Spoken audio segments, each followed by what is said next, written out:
Okay, welcome to College Matters. We are here at the Houston South Harmon District, and our guest is Winni Zhang. She is the executive director at the Civic Mentoring College. I also have Mehmet and Masoud, one of our career advisors. Welcome to our program. Yeah, excited to be here. Thank you. Good to have you. Today, we want to talk about leadership skills, in today's world, and what it requires to be a leader. What do we need to highlight? Is it the GPA? Is it the academics? Is it the outside activities? What can you tell us about?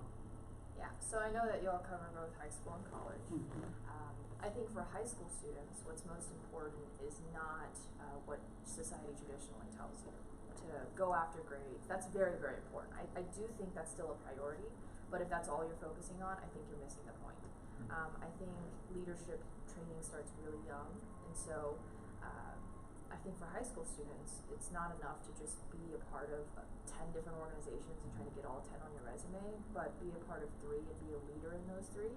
So when you have something on your resume, you know what to talk about, like what you learned, what leadership skills and traits you gain. And in college, it's the same thing. Right? In college, it's very easy to make all A's if you don't do anything else. But if you do everything else and try to make all A's, that's what makes it hard. Right? And that's what makes your experience valuable.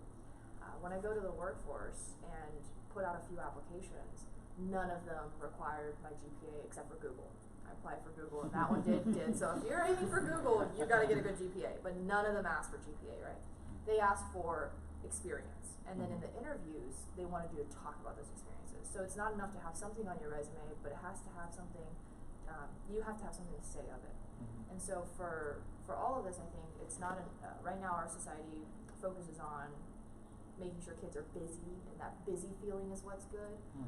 But it's not necessarily about spreading yourself thin, but it's about making sure you can commit to a few things and do them really well.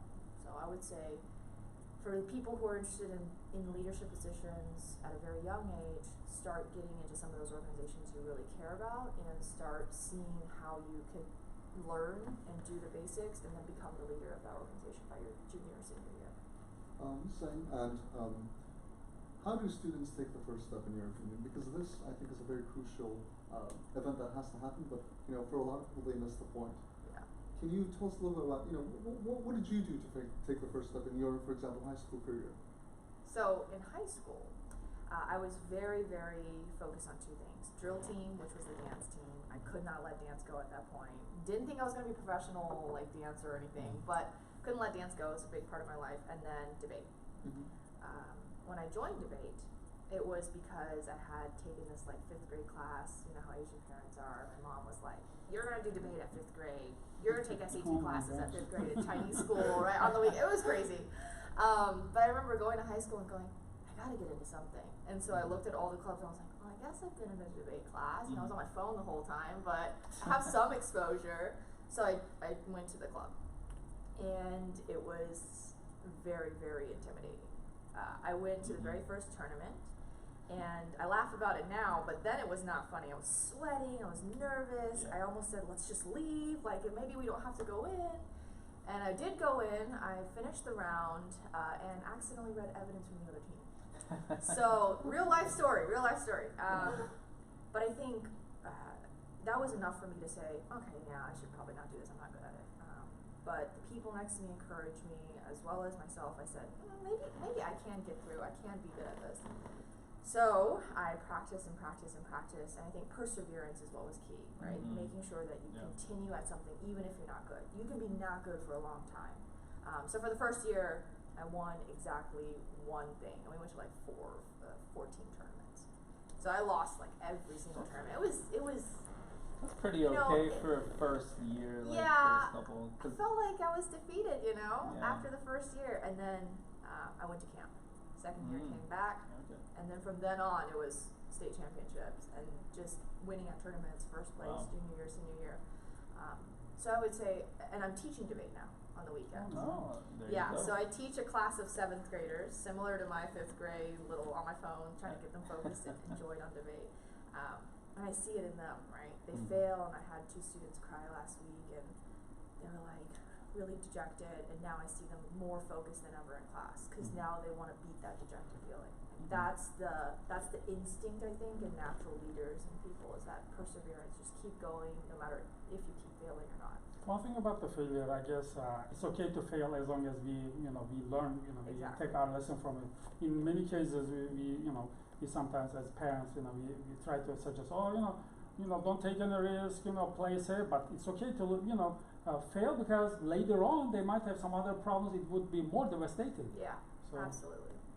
I think a lot of times we set up like safety guards for children now, right? Absolutely, the only way to learn is to fail, right? They have to fail over and over and over again to learn what they're doing wrong and to really make it stick.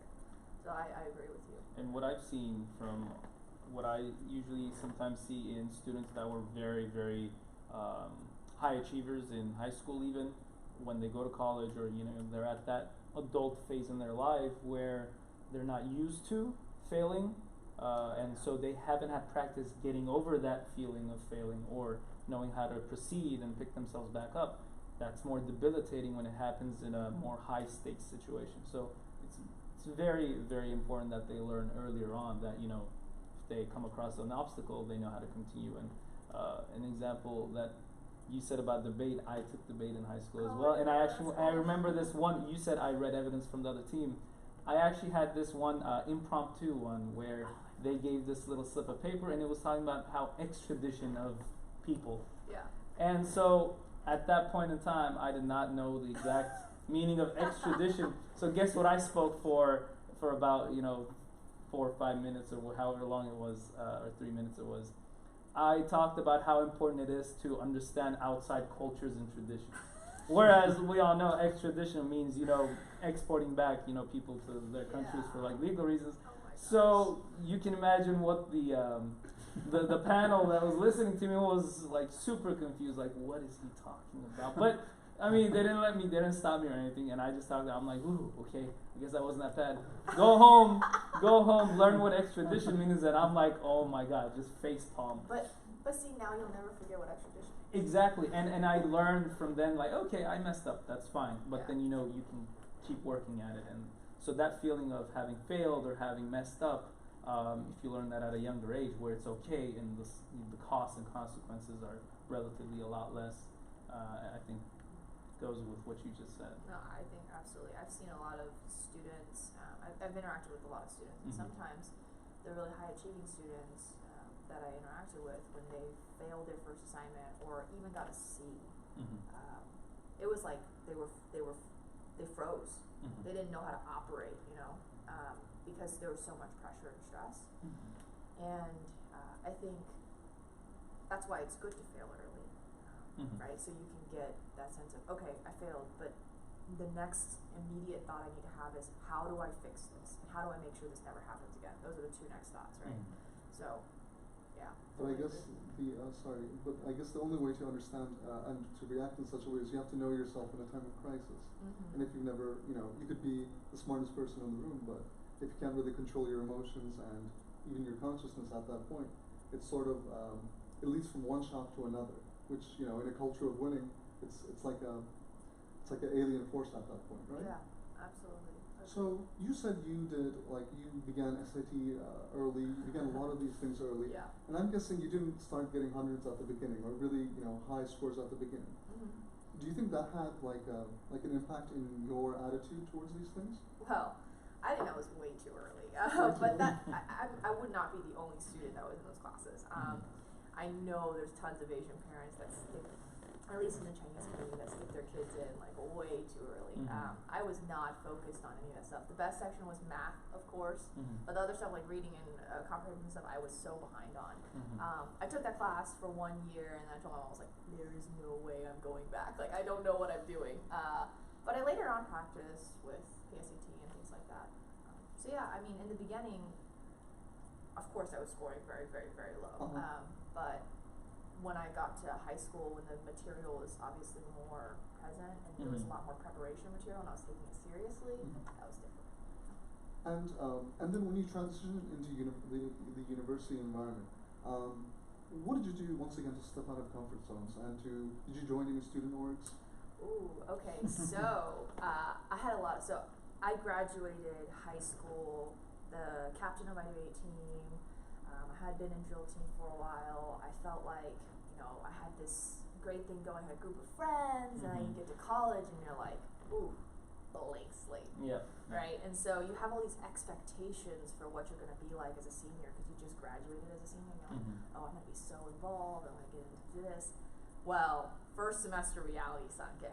Yeah. And actually, as a very personal note, I hit this very incredible depression actually after the first semester because I realized it was not as easy to make friends in college. So people in your class were not your friends. Right, you went to class and you interacted, but you weren't like, let's go get coffee after, right? So that was very different. And then also, I had not reached out to other organizations because I was so scared of messing up my grades in college. Because everyone up until like high school tells you, college is gonna be so hard. College is not gonna wait for you. Your professor's not gonna wait for you on the presentation. Like they tell you all these things. Like college is gonna be incredibly intense. So my first semester, I said, I cannot get involved in anything else. I have to focus on this. So at the end of the first semester, I realized, okay, I had a 4.0, but I didn't have anything else. I didn't have friends. I didn't have anything else, or extracurriculars I was involved in. So I hit this depression that I think a lot of freshmen can relate to. Yeah. A lot of freshmen go through that period. And I realized at the end of it, coming out of it, I needed to make a change. I needed to do something different. And so I took all of that kind of angsty feelings and just the experiences I went through, and I channeled it into getting involved. I channeled it into making sure I set up my 4-year plan and what my classes were going to look like and how I wanted to graduate. And I just worked really hard to make sure I made friends and I got as involved as possible. So right away, as I started the second half of my freshman year, I became a class senator, which is a senator that represents the College of Liberal Arts and Social Science at UH. And then I founded Class Ambassadors Program. They didn't have an ambassador program with the college, so a few of my friends, Philip and Christina and I, we started Class Ambassadors. So those are the two things that I was highly involved in. And I checked out a few other organizations to see if they were a fit for me. So that's exactly what I did. And from there, not only did I gain a group of friends, but I had a trajectory for what I was going to do outside of just classes. Would you say your extracurricular experiences in high school kind of allowed you to, when you were ready to make that attempt after that first semester, that really helped you to, know what you were doing and be able to achieve what you wanted to do, which is, reach out, join other things, make friends, become more involved? So absolutely. I think the biggest thing that we don't tell our high school students is that in college, the way to make friends is not to just go to class. Yeah. College, friends are all in what you join and what you do.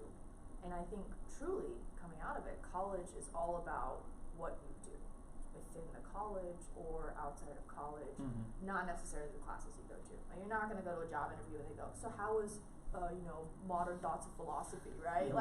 They're not going to say stuff like that. They're going to be like, so what did you do here in this organization? Like, how did you excel? Right? Tell me how that applies to your work life experience or something. So I would say debate really prepared me. Incredibly intimidated going into my first student government meeting. I was like, there was a sideline that you could sit on, and I was in the back with my computer, and like literally I just felt so nervous. I was like, oh man, I can't make any sudden movements. Like everyone was senators. I was like, oh my god, how do you be a senator? Like all this stuff. I was so nervous, and then and then they floor appointed me, and they asked me to give a speech, and that's when debate kicked in. I was like, fake it till you make it. Yeah, that was like the debate that they tell you that first time you go in the room. Extradition, right? That's you what I'm just saying. Fake it. You fake Tradition, it. culture, right? You just fake it till you make it. Yeah. So I put that face on, I did my speech, and then I got nominated. So I felt like debate helped me a lot in student government.